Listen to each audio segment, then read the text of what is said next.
एक 70 साल की बूढ़ी माँ जिसका नाम कमला देवी था, जिसके पति को गुजरे हुए बहुत समय हो गया था। उसने बचपन में खुद भूखे रहकर बेटे विनोद को खाना खिलाया। रात दिन सिलाई का काम करके विनोद को अच्छी स्कूल में पढ़ाया, उसका पालन पोषण किया। आज वही बेटा विनोद बड़ा हो चुका था। विनोद कमाने के लिए शहर चला गया। कुछ समय बाद उसे एक अच्छी नौकरी मिल गई। इसी दौरान उसके शहर में कई दोस्त भी बन गए। इनमें से एक दोस्त के घर पर उसको रहना पड़ता था। वह दोनों ऑफिस साथ साथ जाया करते थे। समय गुजरता गया, काम चलता रहा। अब उसे नौकरी में तरक्की मिल गई और तनख्वाह भी अच्छी खासी हो गई थी। विनोद शहर में काम करके बहुत खुश था। आज उसका जन्मदिन है। ऑफिस में लोगों ने उसे जन्मदिन की बधाइयाँ दी। शाम को ऑफिस से निकलते ही अपने दोस्तों के साथ लेकर शहर के एक बड़े से होटल में पार्टी की। पार्टी समाप्त होते ही सारे दोस्त अपने अपने घर चले गए। विनोद शहर में रहकर इतना घुल मिल गया कि उसे अपने माँ बाप का जरा भी ख्याल नहीं आया। गांव में उसके माँ बाप उसकी तरक्की के लिए रोज मंदिर में जाकर पूजा करते थे और ईश्वर से अपने बेटे की लंबी उम्र की कामना भी करते थे। उसके घर वाले वहां उस पर आस लगाए बैठे थे कि शहर से उनका बेटा आएगा तो सब मुश्किल हल हो जाएगी। लेकिन शहर जाकर विनोद अपने माँ बाप को भूल ही गया था। उसे दोस्तों के साथ घूमना और पार्टी करना बहुत अच्छा लगता था, लेकिन अपने घर वालों की कोई चिंता नहीं थी उसे। विनोद ने शहर में अपने पैसों से घर खरीदा, कार खरीदी, कई बड़े बड़े मकान खरीदे, लेकिन शहर में एक बार भी अपने माँ बाप को बुलाना जरूरी नहीं समझा और वह शहर में ऐशो आराम की जिंदगी जी रहा था। माता पिता हर रोज उसे फ़ोन करते, लेकिन बेटा एक बार भी फ़ोन नहीं उठाता। माता पिता के बार बार फ़ोन करने की वजह से विनोद को बहुत गुस्सा आ रहा था। इसलिए वह फ़ोन उठाते हुए कहा, क्यों मुझे परेशान कर रहे हो? आपको कोई काम नहीं है क्या? माँ ने शांत स्वर में कहा, बेटा तू एक बार मिलने के लिए हमारे पास आ जा, बस हमें और कुछ नहीं चाहिए। विनोद बेटा, तुम ही तो हमारी ज़िंदगी हो, आखिर तुम्हारे सिवा है ही कौन इस दुनिया में। बेटे को आज बहुत घमंड था, क्योंकि विनोद आज करोड़ों रुपयों का मालिक बन चुका था। वैसे तो उसको माँ की हर बात बुरी लग रही थी, लेकिन फिर भी उसने शांत स्वर में कहा, ठीक है, मैं एक दिन आपको मिलने के लिए आ जाऊँगा। ठीक है। बेटे के शब्द सुनकर माँ एकदम दीवानों सी हो जाती है। आज बेटे के आने का दिन था। माँ बहुत खुश थी। माँ बेटे का इंतजार कर रही थी। जैसे ही बेटा घर के द्वार पर आता है, माँ बेटे को गले लगा लेती है, लेकिन विनोद पर माँ की ममता का कोई असर नहीं हुआ, क्योंकि उसे लाखों करोड़ों रुपयों का घमंड था। विनोद ने माँ को कहा, माँ तू हमेशा मुझे कहती है ना कि माँ का कर्जा इस दुनिया में कोई नहीं उतार सकता। आज मैं तेरे सारे कर्ज चुका दूंगा।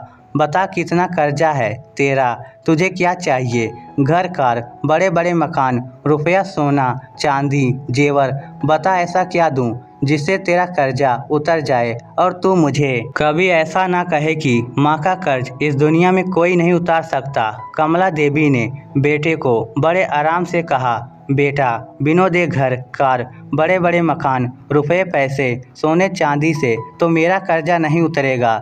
अगर तुझे मेरा कर्ज उतारना है तो एक काम कर, मैं तुझे 3 ऐसे काम दूंगी जो तुझे पूरा करके दिखाना होगा। अगर तू तीनों काम करने में सफल हो गया तो मैं समझूंगी तूने मेरा कर्ज उतार दिया। विनोद ने कहा, माँ 3 काम तो क्या 50 काम दे दे मुझे, मैं तुम्हारे हर काम को पूरा करके दिखाऊंगा। बता माँ, मुझे क्या करना होगा?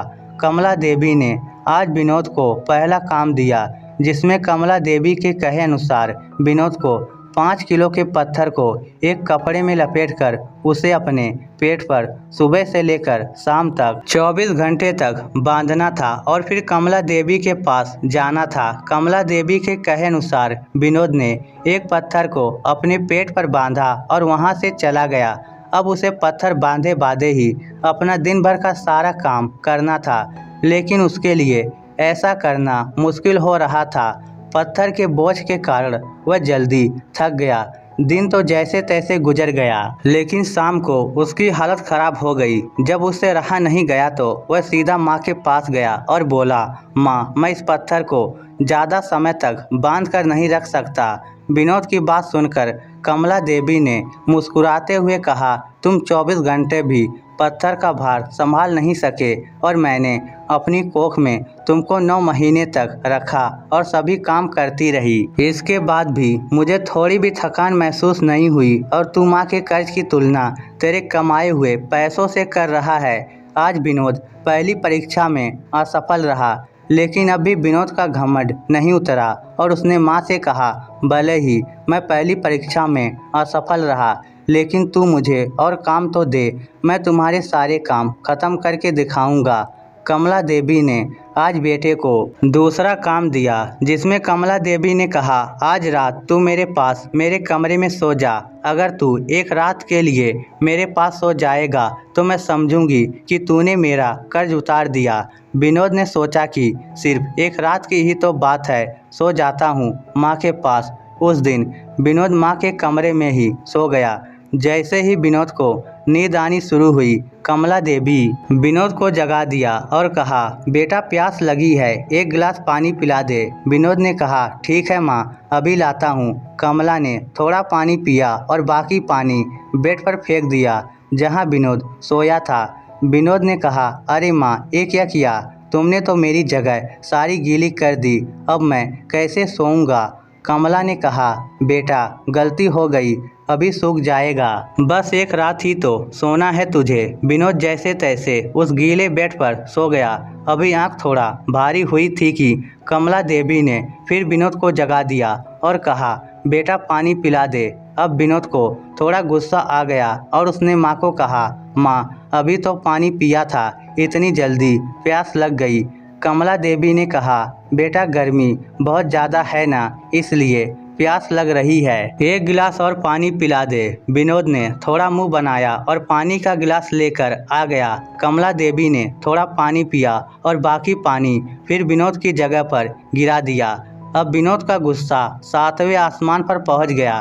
विनोद ने माँ को बहुत अशब्द कहे। विनोद ने कहा, माँ तू पागल हो गई है क्या? तूने मेरी जगह पर पानी गिरा दिया, बार बार मेरा बिस्तर क्यों खराब कर रही हो? लेकिन कमला देवी कुछ ना बोली। कमला देवी ने शांत स्वर में कहा, बूढ़ी हो गई हूँ ना बेटा, गलती हो गई, कोई बात नहीं, एक रात की ही तो बात है, तू सो जा, अभी थोड़ी देर में सूख जाएगा।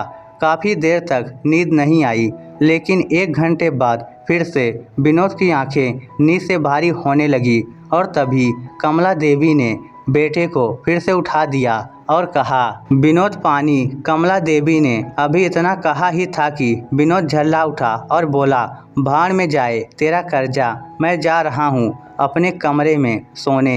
इतना सुनते ही कमला देवी ने विनोद के गाल पर एक जोरदार तमाचा मारा और कहा, तू मेरा कर्जा उतारने चला था, तू एक बार मेरे कमरे में सो गया और मैंने सिर्फ 2 बार तेरा बिस्तर गीला कर दिया तो तू भाग रहा है यहाँ से। मैंने तो तेरा बिस्तर साफ पानी से गीला किया, लेकिन जब तू छोटा था तो मेरा बिस्तर अपने पेशाब और मल से गीला करता था और मैं खुद गीले पर लेटती थी और तुझे सूखे बिस्तर पर लिटाती थी। मैं सारी रात तेरी गंदगी में सोती थी, लेकिन फिर भी मेरा प्यार कभी भी तेरे लिए कम नहीं हुआ। आज विनोद दूसरी परीक्षा में भी असफल रहा, लेकिन अब भी विनोद का घमंड नहीं उतरा और उसने माँ से कहा, भले ही मैं दोनों परीक्षा में असफल रहा, लेकिन तू मुझे और काम तो दे, मैं तुम्हारे सारे काम खत्म करके दिखाऊंगा। माँ तो माँ होती है। आज विनोद की तीसरी परीक्षा थी। कमला देवी ने विनोद से कहा, मैं तुम्हें कई बार सवाल करूंगी, तुम्हें इसका जवाब देना होगा, लेकिन याद रखना एक बार भी गुस्सा नहीं करना है। विनोद ने कहा, ठीक है, मैं गुस्सा नहीं करूंगा। अचानक उनकी खिड़की पर एक कबूतर बैठ गया। कमला देवी ने विनोद से कहा, बेटा ये क्या है? विनोद ने जवाब दिया, यह एक कबूतर है। कुछ मिनट के बाद कमला देवी ने अपने बेटे से दूसरी बार पूछा, ये क्या है? विनोद ने कहा, माँ, मैंने अभी आपको कहा यह एक कबूतर है।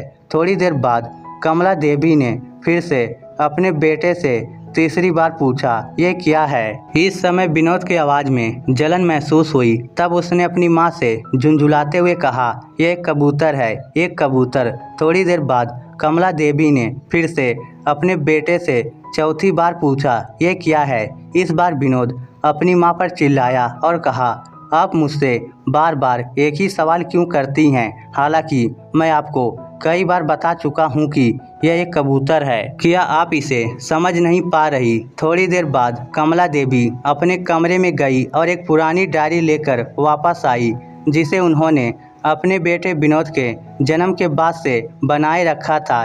एक पेज खोलने पर उन्होंने विनोद को उस पेज को पढ़ने के लिए कहा। जब बेटे ने इसे पढ़ा तो उसमें लिखा था, आज मेरा 3 साल का छोटा बेटा सोफे पर मेरे साथ बैठा था जब खिड़की पर एक कबूतर बैठा था। मेरे बेटे ने मुझसे 23 बार पूछा कि यह क्या है और मैंने उसे 23 बार जवाब दिया कि यह एक कबूतर है। मैंने उसे हर बार प्यार से गले लगाया और उसने मुझसे 23 बार फिर से वही सवाल पूछा, ये क्या है? माँ को 23 बार पूरे सवाल का जवाब देने में कोई जलन महसूस नहीं हुई और आज माँ ने अपने बेटे से सिर्फ 4 बार यही सवाल पूछा तो बेटे को चिढ़ और गुस्सा महसूस हुआ। आज तीनों परीक्षाओं में बेटा असफल हो चुका था और बेटे का घमंड पूरी तरह से उतर गया था। विनोद रोए जा रहा था और कमला देवी ने बेटे को कहा, विनोद, ये तुम्हारा घर कार, बड़े बड़े मकान, लाखों करोड़ों रुपए, पैसे, सोने चांदी, एक माँ की ममता के आगे कुछ नहीं। दुनिया की हर चीज़ एक माँ की ममता के आगे कुछ नहीं है। दोस्तों, हमारी संस्कृति में, हमारे वेदों में भगवान से भी पहले माता पिता का स्थान बताया गया। सबसे पहले माता पिता प्रथम पूजनीय हैं। कभी भी जिंदगी में अपनी सफलताओं का रोब अपने माता पिता को मत दिखाना, क्योंकि उन्होंने अपनी ज़िंदगी हार कर आपको जिताया है। इस स्टोरी को लेकर आपकी क्या राय है? नीचे कमेंट करके हमें ज़रूर बताइएगा। धन्यवाद।